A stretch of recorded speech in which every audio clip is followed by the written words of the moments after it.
اعوذ باللہ من الشیطان الرجیم بسم اللہ الرحمن الرحیم وما محمد الا رسول، اور نہیں ہے حضرت محمد صلی اللہ علیہ وسلم مگر اللہ کے رسول ہیں۔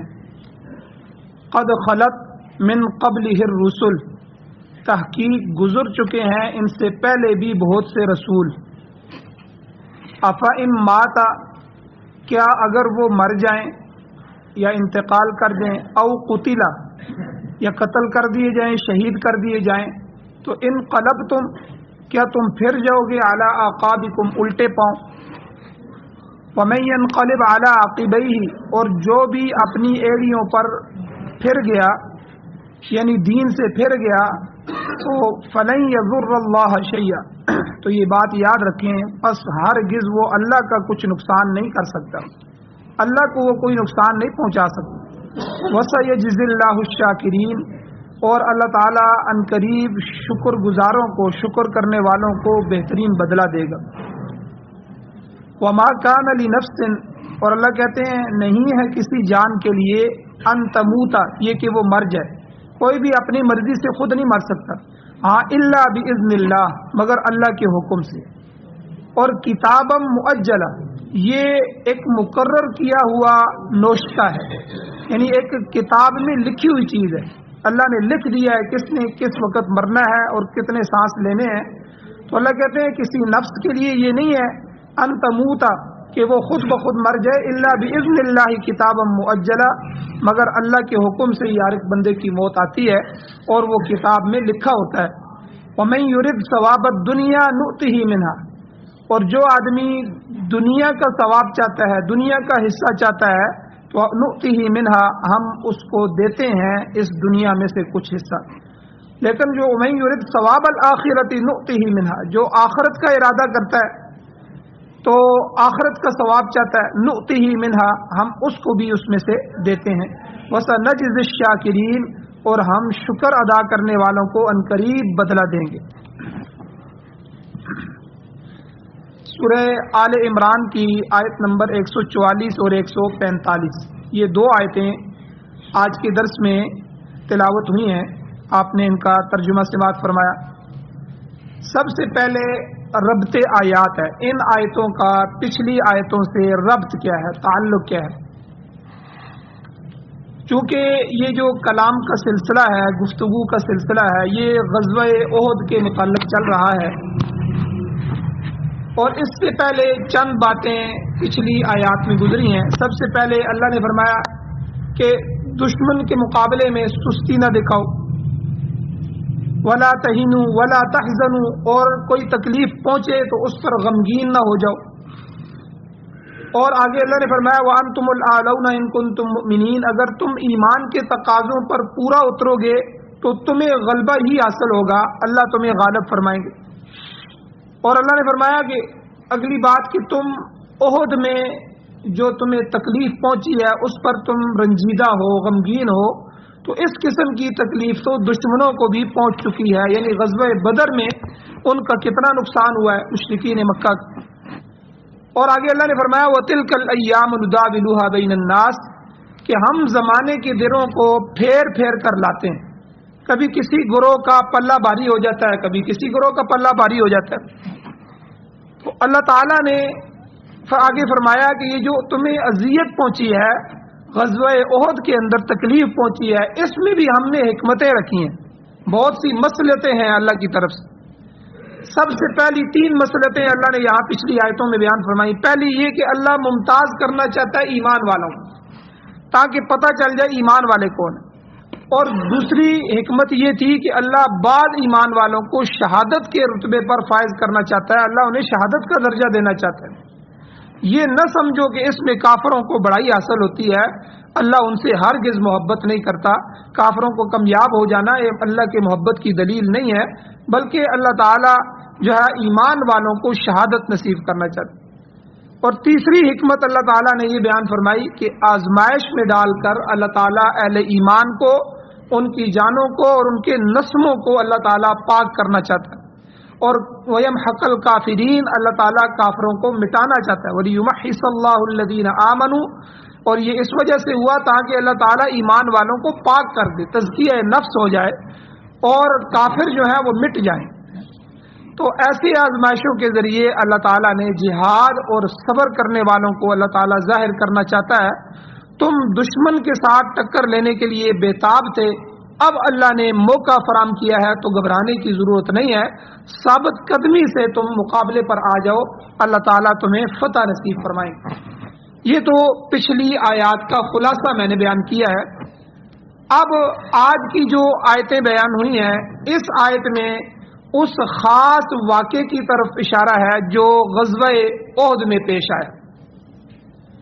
اب غزوہ احد کا تھوڑا سا پس منظر میں آپ کے سامنے بیان کرنا چاہتا ہوں کہ غزوہ احد میں وہ کیا واقعہ پیش آ گیا تھا کہ جس میں مسلمانوں کو جس کی وجہ سے نقصان ہوا.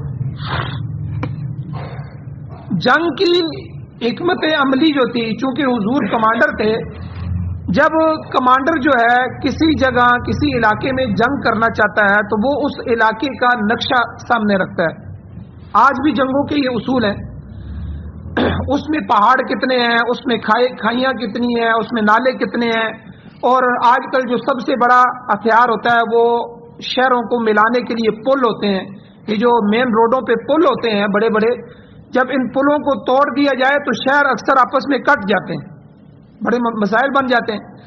اسی لیے جب دو ملکوں میں جنگ لگتی ہے تو اس کی جو تنصیبات ہوتی ہیں، یعنی بڑی تنصیبات جن پر دشمن حملہ نہ کر سکے، ان میں ان کا کمیونزم کا دوسرا یہ کمیونیکیشن کا نظام ہے، یعنی ٹیلی فون کا، کیونکہ ٹیلی فون بوتھ جو ہیں ان کی بڑے ٹاور جو ہیں اگر وہ کاٹ دیے جائیں تو فوج سے رابطہ بھی ختم ہو جائے گا.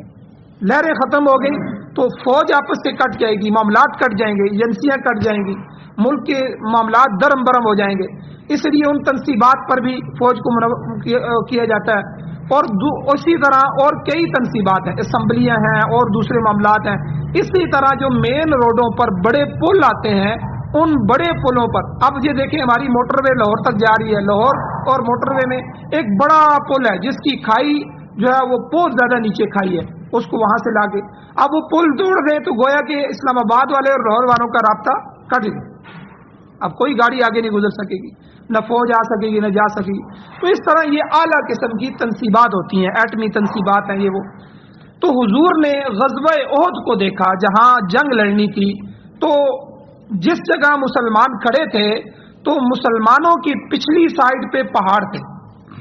پہاڑ خود دشمن کا مقابلہ کر لیتے ہیں، پہاڑوں سے دشمن نہیں آ سکتا، لیکن ان پہاڑوں کے درمیان میں ایک درہ تھا، نیچی جگہ تھی، اس درے کو بند کرنا ضروری تھا.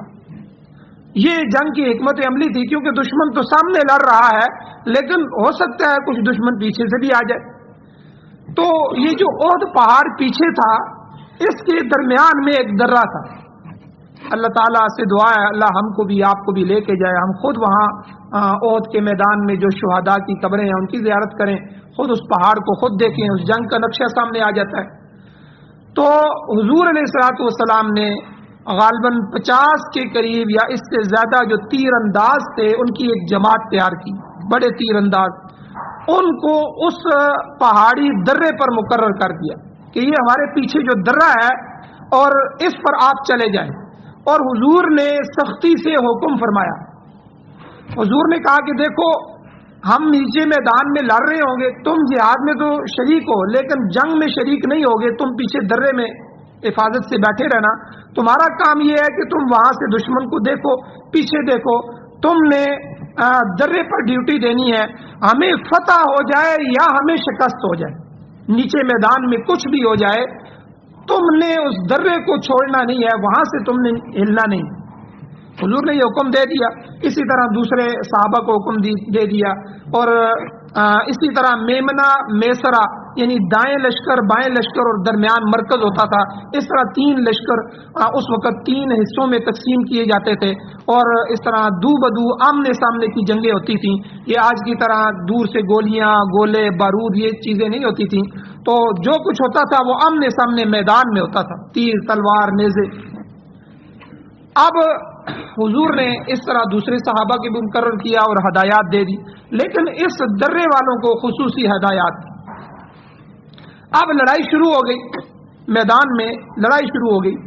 مسلمانوں کا جو پلہ تھا وہ بھاری تھا.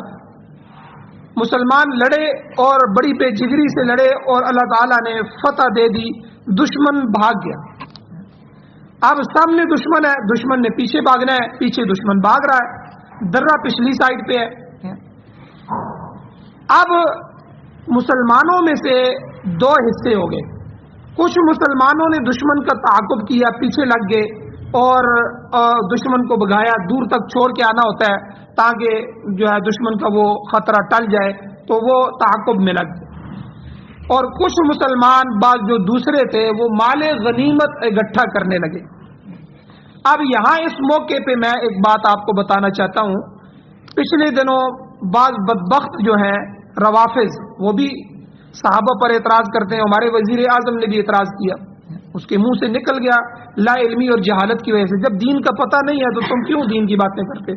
اس نے کہا جی صحابہ وہ جو ہے غنیمت لوٹنے لگے. بھائی اکٹھا کرنے اور لوٹنے میں بڑا فرق ہے. ٹھیک ہے, اکٹھا کرنے اپنی حق کی جو چیز ہے اس کو جب بندہ اٹھاتا ہے اس کو کہتے ہیں اس کو اٹھا لیا. اپنے حق تھا ان کو وہ جمع کر رہا تھا, اکٹھا کر رہا تھا. کسی کے حق کی چیز کو اٹھایا جائے یا اس کو کھینچا جائے یا اس کو غصب کیا جائے, اسے لوٹنا کہتے ہیں. چور جا کے چوری کرتا ہے وہ اس کا حق نہیں ہے, وہ کسی نے کمایا ہوا مال ہے, اس کے مال کو کیوں تو لوٹ رہا ہے, یہ لوٹنا ہوتا ہے. یا ڈاکو ڈاکہ ڈالتا ہے دن کے وقت یا رات کے وقت, اس کو کہتے ہیں جی فلاں نے فلاں کا مال لوٹ لیا. ٹھیک ہے, یہ تو ڈاکو کی طرف اشارہ ہوتا ہے. گویا کہ یہ لفظ اشارہ کر رہا ہے کہ اس کے دل میں یہ چور ہے کہ صحابہ ڈاکو ہیں, نعوذ باللہ. حالانکہ مال غنیمت یہ پاکیزہ حلال مال ہے اور جائز مال ہے, اور غنیمت کے اللہ تعالیٰ نے حصے بیان فرمائے, غنیمت کے احکام بیان فرمائے. اللہ کے نزدیک ہی مسلمانوں کے لیے جائز ہے, اس لیے اس کے احکام بھی بیان فرمائے. تو وہ جب دشمن بھاگ گیا ہے اور فتح ہو گئی ہے تو اس وقت جو ہے اس مال کو جو وہ چھوڑ کے جا رہے ہیں, گھوڑے ہیں, ان کے تیر ہیں, ان کی زریں ہیں, ان کے تلواریں ہیں یا دوسرا سامان ہے, ان کو اکٹھا ایک جگہ کرنا. اب وہ خود اپنے پاس تو نہیں رکھیں گے, وہ سارا اکٹھا کر کے حضور کے سامنے لائیں گے. پھر جتنے حصے ہوں گے ان حصوں کے حساب سے مال غنیمت ان مجاہدین میں حضور خود تقسیم کریں گے. اب یہ بدبخت کیا کہہ رہے ہیں کہ وہ صحابہ مال غنیمت لوٹنے میں لگ گئے, یعنی امت کو بھی جو ہے. اور ہمارا وزیر اعظم چونکہ ملک قوم سے خطاب کر کے یہ بات کہہ رہا ہے تو ظاہر بات ہے پوری قوم کے سامنے وہ صحابہ کی ایک نقشہ پیش کر رہا ہے. بعد میں اس پر اعتراض بھی ہوا, لیکن چلو کچھ باتیں تو قیامت تک کے لیے چھوڑنی چاہیے. یہ تو خود صحابہ کے سامنے جب یہ جائیں گے تو خود وہ پوچھیں گے, ابو بکر صدیق اور یہ حضرت علی اور یہ حضرات جو حضور کے ساتھ شامل تھے, کیا ہم وہاں مال غنیمت لوٹ رہے تھے, تم ہمیں کہہ رہے تھے. تو بہرحال صحابہ نے جب یہ دیکھا کہ آدھے صحابہ ان کافروں کے پیچھے لگ گئے اور انہیں تعاقب کرنا شروع کر دیا, آگے ان کو پہنچایا, اور آدھے جو تھے وہ مال غنیمت کو سمیٹنے لگے, وہاں سے اکٹھا کرنے لگے کہ حضور کے پاس لے آئیں اور حضور جو ہے اس میں سے جس حصے سے جو اللہ نے مقرر کیے ہیں وہ سب صحابہ میں تقسیم فرما دے. اور خمس جو ہے یہ اللہ اور اس کے رسول کا ہوتا تھا, 5واں حصہ. باقی حصوں کو گھوڑے والوں کے حساب سے, پیدل دستے کے حساب سے, اس طرح جو ہے مال غنیمت کو تقسیم کیا جاتا تھا. اب یہاں ایک غلطی ہو گئی صحابہ سے, اور غلطی ہوئی ان درے والوں سے جن کو حضور نے پیچھے کھڑا کیا تھا پہاڑ کے درمیان میں. اب وہاں ان کا آپس میں اختلاف ہو گیا. جو 50-60 تیر انداز تھے انہوں نے کہا آپس میں صحابہ نے کہ دیکھو حضور کا جو منشا تھا, حضور کے کہنے کا مطلب تھا یہ تھا کہ بھائی جب تک جنگ ہو رہی ہے, اب ہمارے سامنے نظر آ رہا ہے میدان خالی ہو گیا ہے, دشمن بھاگ گیا ہے اور وہاں سے چلا گیا ہے, اب تو یہ حکم نہیں ہے, آپ کو خطرہ بھی نہیں ہے. لیکن امیر نے, اور امیر سمیت یہ 10 آدمی تھے, ان آدمیوں نے یہ بات کہی کہ دیکھو حضور نے ہمیں یہ فرمایا تھا کہ آپ نے یہاں سے ہلنا نہیں ہے, اب جو کچھ بھی ہو جائے ہم یہاں سے ذرہ نہیں چھوڑیں گے, بس حضور خود ہمیں کسی کو پیغام دے کے بلائیں گے تو ہم نیچے اتریں گے, ورنہ ہم نے ذرہ نہیں چھوڑنا. بہرحال اسی آپس میں اختلاف کی وجہ سے جو ہے اکثریت جو ہے وہ ذرہ چھوڑ کے چلی گئی, 10 صحابہ صرف وہاں رہ گئے.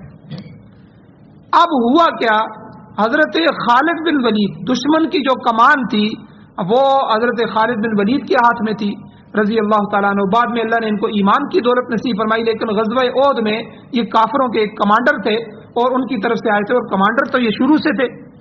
انہوں نے بھاگتے بھاگتے وہاں درے پہ نظر ماری کہ درہ جو ہے پہلے بھرا ہوا تھا، وہاں تیر انداز بیٹھے تھے، کیونکہ دور سے تیر مارنے ہوتے ہیں اس سے زیادہ نقصان ہوتا تھا. اب درہ خالی ہو گیا. انہوں نے جو کہ سامنے سے بھاگ رہے تھے، دور سے ایک پوری لشکر کو جمع کیا کافی سارا، پیچھے سے آگے مسلمانوں پر حضور پر حملہ کر دیا اسی درے سے آگے. چونکہ وہ وہاں جو 10 صحابہ تھے پہلے ان کو شہید کیا، وہ 10 صحابہ بھی شہید ہو گئے، اور پھر اس کے بعد پیچھے سے حملہ ہوا. مسلمان تو ادھر لگے ہوئے تھے اور حضور بھی بیغم تھے اور کوئی نقشہ اس طرح کا نہیں تھا. اچانک حملہ ہوا اور جو کافر آگے بھاگ رہے تھے وہ کافر بھی پیچھے آ گئے. اس طرح مسلمان کفر کے 2 لشکروں کے درمیان آ گئے. اور یہ جنگ کا سب سے کمزور پہلو ہوتا ہے کہ آدمی دشمن کے دونوں طرف سے یا چاروں طرف سے درمیان میں آ جائے، اس سے سخت نقصان ہوتا ہے. تو بہرحال اس میں پھر وہ واقعی نقصان ہوا کہ اہل اسلام جو تھے وہ کفار کے 2 لشکروں کے درمیان آ گئے، اور درے پر جو موجود 10 صحابہ تھے وہ بھی شہید ہو چکے تھے، اور بہت سے اس کے علاوہ دوسرے مسلمان بھی شہید ہوئے. اور عتبہ بن وقاص جو تھا اس نے حضور علیہ الصلوۃ والسلام پر پتھر پھینکا. اس نے جو ہے قریب آ کے حضور کو پتھر مارا، ٹھیک ہے، جس سے خود جو حضور کا خود تھا وہ جو چہرے پہ لگا ہوتا ہے اس کی 2 کڑیاں حضور علیہ الصلوۃ والسلام کے رخسار مبارک پہ اندر گھس گئیں. 2 کڑیاں، آپ شدید زخمی ہوئے. اور اسی طرح ابن قمیہ جو تھا، ابن قمیہ یہ بھی کافر تھا، اس نے نبی علیہ الصلوۃ والسلام پر آگے بڑھ کے حملہ کیا، اور اس کے حملے کی وجہ سے حضور علیہ السلام کے دانت مبارک شہید ہو گئے، اور آپ کے جسم عطر سے، آپ کے جسم مبارک سے خون کی کافی مقدار نکلی اور کافی مقدار میں خون بہہ گیا. اب حضرت مصعب بن عمیر رضی اللہ تعالیٰ عنہ جو تھے وہ حضور کے سامنے تھے اور حضور کا دفاع کر رہے تھے، اور جو پرچم اسلام تھا اس وقت اسلام کا اپنا اپنا ایک جھنڈا ہوتا تھا، جو اسلام کا پرچم تھا وہ ان کے ہاتھ میں تھا. اب انہوں نے جو ہے جان اپنی قربان کر دی اور یہ شہید ہو گئے. جب یہ شہید ہوئے اسی ابن قمیہ بدبخت نے جس نے حضور کا چہرہ زخمی کیا تھا، اسی نے شور مچا دیا کہ دیکھو حضور شہید ہو گئے، محمد کو ہم نے قتل کر دیا، نعوذ باللہ.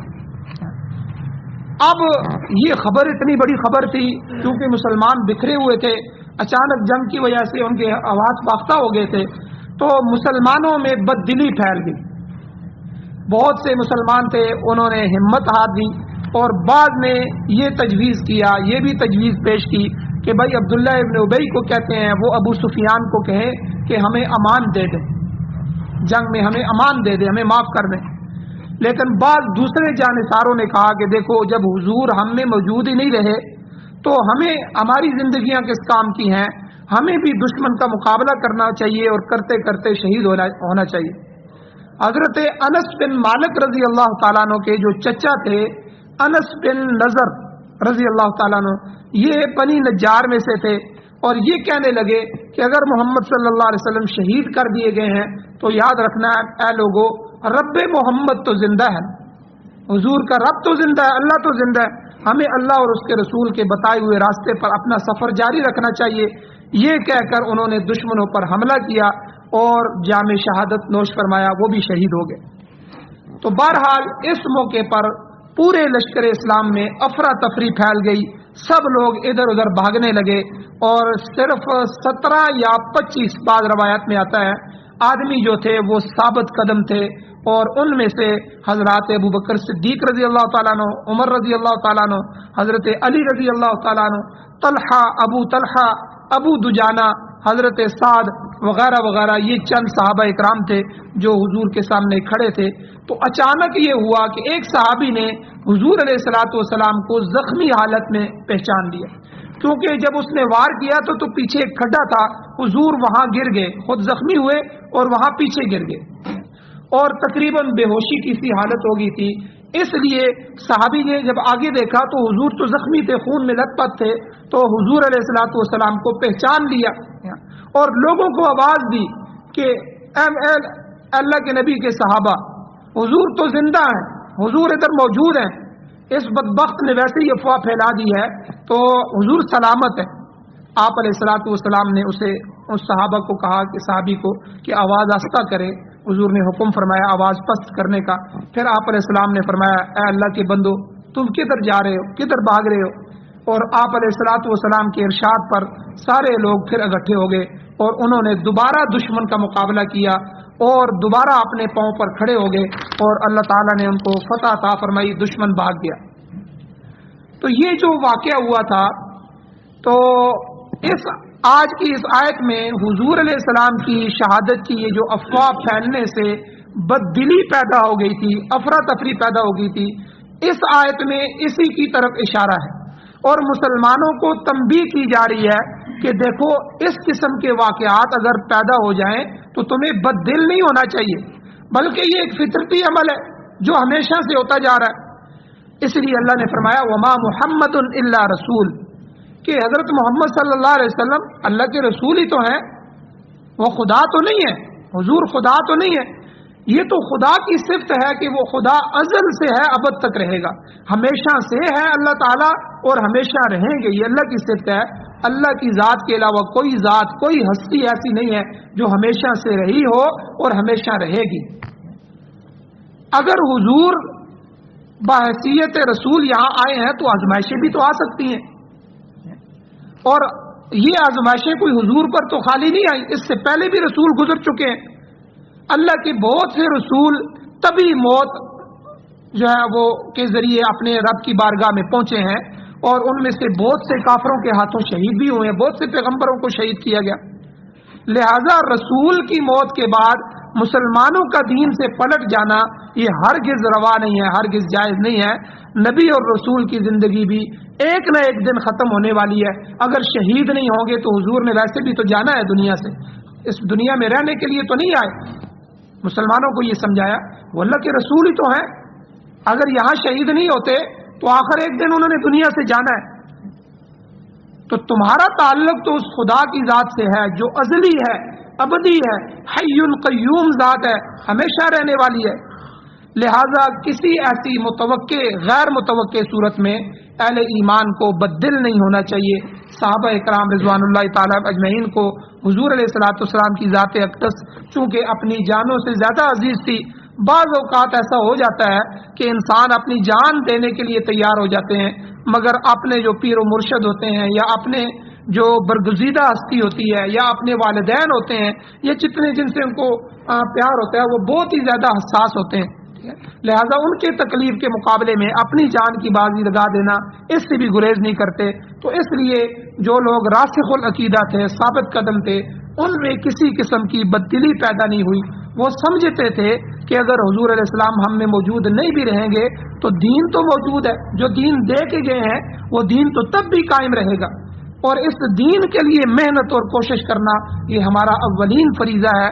دین تو من جانب اللہ ہوتا ہے جو ازلی اور ابدی ذات ہے، لہذا اس دین کی حفاظت ضروری ہے۔ لہذا راسخ العقیدہ پختہ عقیدے والے مسلمان پھر اپنے پاؤں پر کھڑے ہو گئے، صحابہ دوبارہ ڈٹ گئے اور انہوں نے جہاد کیا۔ اور اسی لیے یہاں اللہ تعالیٰ نے فرمایا کہ قد خلت من قبلہ الرسل، کہ آپ سے پہلے بھی بہت سے رسول گزر چکے ہیں۔ آگے اللہ تعالیٰ نے کچھ واقعات اور بھی بیان فرمائے، انشاءاللہ کل کے درس میں بیان کیے جائیں گے۔ اللہ جل شانہ سے دعا ہے اللہ ہمیں عمل کی توفیق عطا فرمائے۔ آمین۔ الحمدللہ رب العالمین والعاقبۃ للمتقین والصلاۃ والسلام علی رسولہ النبی الامی الکریم۔ اللهم ربنا آتنا فی الدنیا حسنۃ وفی الآخرۃ حسنۃ وقنا عذاب النار۔ یا اللہ ہماری کمیوں کوتاہیوں کو معاف فرمائیے، یا اللہ درگزر فرمائیے، صغیرہ کبیرہ گناہوں کو معاف فرمائیے، یا اللہ جو بیمار ہیں ان کو شفا عطا فرمائیے، جو مشکلات کے اندر ہیں یا اللہ ان کی مشکلوں کو حل فرمائیے، آسانیاں پیدا فرمائیے، یا اللہ جو مقروض ہیں ان کے قرضوں کے پورا کرنے کے اسباب پیدا فرمائیے، یا اللہ جو ایمان کی حالت سے اس دنیا سے جا چکے ہیں یا اللہ ان سب کی بخشش فرمائیے، یا اللہ ہم سب کو بھی قبر حشر آخرت کی تیاری نصیب فرمائیے، یا اللہ پاکستان سمیت پوری دنیا میں قرآن و سنت والا نظام نصیب فرمائیے، یا اللہ نیک لوگوں کی، آپ سے ڈرنے والوں کی، رونے دھونے والوں کی، یا اللہ امت پر رحم کرنے والوں کی قیادت نصیب فرمائی۔ یا اللہ ایسے لوگ ہم کو حکمران نصیب فرمائی۔ یا اللہ ہم سب کے حالات پر رحم فرمائی، ہماری بدعمالیوں کو، گناہوں کو معاف فرمائی۔ صلی اللہ تعالی علی خیر خلقہ محمد وآلہ وصحبہ اجمعین برحمتک یا ارحم الراحمین۔